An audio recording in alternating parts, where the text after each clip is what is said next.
Hi, this is Todd Howard of Bethesda Game Studios, and we're here to show you a sneak peek at our latest game, Skyrim. Each time we do a new Elder Scrolls game, we'd like to start fresh, and Skyrim is no different. Coming off of Oblivion, and then the team did Fallout 3, we had a huge list of things we knew we wanted to do technically with the current generation of hardware and PCs to bring a virtual fantasy world to life. So we've rewritten the render, we've rewritten all the gameplay, the scripting language, the faces, the foliage, and all this comes together in our new engine we call the Creation Engine. So we're interested in all the little details like this plant here, the medium details of these logs and trees, and all the way up to distant mountains. And if you've played our previous stuff, you know that mountain is not just a backdrop. You can walk all the way to the top of that mountain. And it's a huge world. Like our previous games, you can create any kind of character you want and then go do what you want. The game's primarily designed as a first-person game, but you can also play in third person.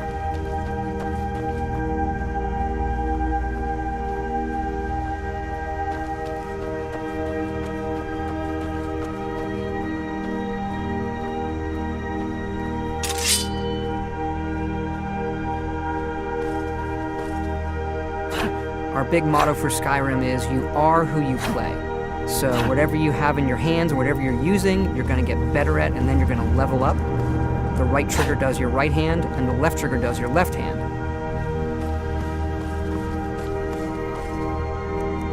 And you could put either a weapon or a spell.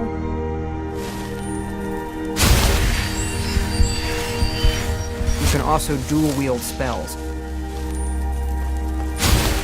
What's really cool here is, if you put the same spell in both hands and pull both triggers, you can get a bigger, more powerful version of that spell. Up here we have standing stones. There are 13 of these throughout Skyrim's landscape, and they give you special abilities, but you can only have one of these active at a time.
This is your character menu. Here you can see all your items, not just what they do stat-wise, but also what they look like. Each of the thousands of objects you can find can be zoomed in, rotated, and looked at in high detail.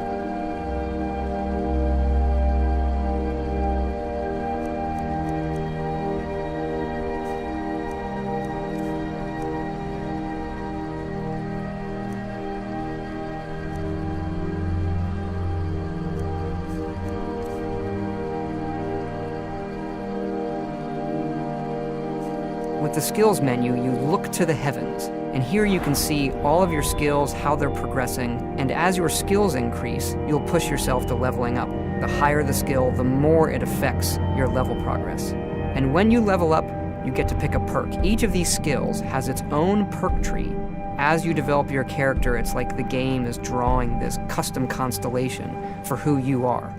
Lastly, we have the map, and we're just going to pull the camera back here and show you how the level of detail system works in the game. We're just rendering the whole world.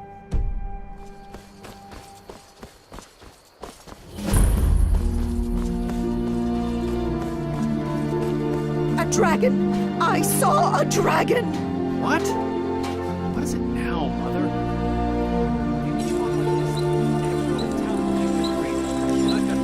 Ain't every day we get visitors in Riverwood. Gerder's family first settled here as woodcutters a few generations ago. She and Hod run the mill. I make a decent living sharpening axes and fixing the sawmill.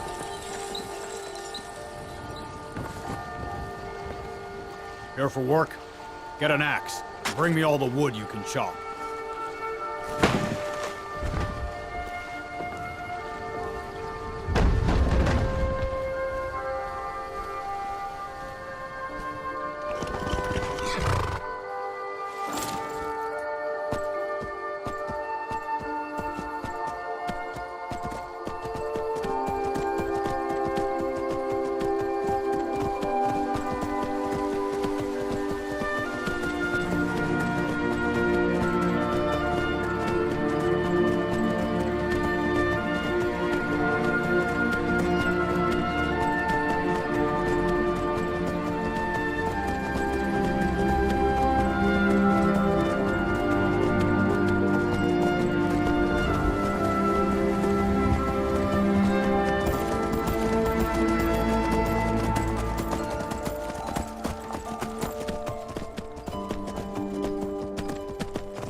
This mountain here is the tallest mountain in Skyrim. It's called the Throat of the World.